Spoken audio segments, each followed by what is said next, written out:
Hello, my dear. Welcome to another grammar lesson nga binisaya ang explanation. Teacher Maya, og karon tagaan na pud ako og short quiz. Tara, sugdan na nato.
Verb ni ang atong underlined word na close kay usa ni sa mga verbs nga ka-partner sa subject nga she. Duha ang iyang verb dinhi ang went ug ang closed. Pasabot ani usa ra ka subject, usa ra ka tawo ang nagbuhat sa duha ka action. She went inside and she closed the door. Pero dili na siya balik-balikon kay usa ra man ka tawo naghimo.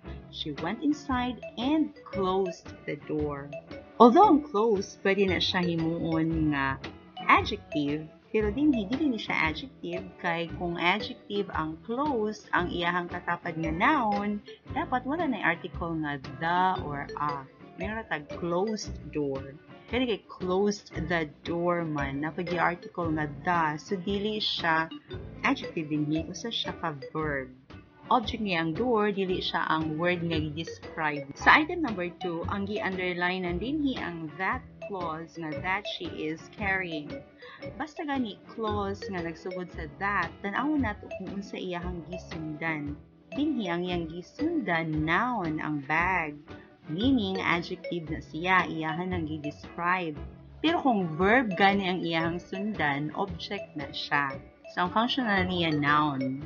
Pero dinhi, tungod kay noun ang iyang gisundan, ang noun iyang gi-modify, iyang gi-describe, iyang gi-specify, ang function sa that clause dinhi, adjective. Sa item number 3, ang underlined words nato sa ka-prepositional phrase, meaning group of words nga nagsugod sa preposition. Two-word preposition kanang because of. Tungod kay nagpakita man ni siya sa hinungdan nganong naghilak. Usan siya ka adverb. Kaya ang adverb magpakita sa reason, adverb of reason. Usa na function sa adverb. Nganong nahitabo ang action, ang paghilak. Dili siya conjunction kaya ang word nga because nasunod og subject o verb, mora na siya ang conjunction. Usa ni siya ka prepositional phrase nga gigamit as adverb. Ang underlined words diri sa item number 4 kaning that clause nga that you are hiding something. Now, ang akong giingon basta ang that clause gamiton sa sentence tanawon nato kung unsa iyang gisundan. Ganina ang gisundan niya noun so usa to siya ka adjective. Karon ang iyang gisundan kay verb man nga know, meaning usa ni siya ka noun, object siya sa verb nga know.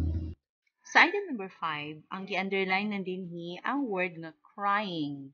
Kaning word diri nga crying, usa ni siya ka verbal, kanang murag verb na siya tan-awon, verb ang iyang forma, pero ang iyang function na adjective. Ang tawag ani niya participle, ang verb nga ing form, pero nag-function as adjective. Ug mo to ang grammar knowledge nga akong ika-share sa inyo karon. Thank you so much for learning with me. Have an amazing day.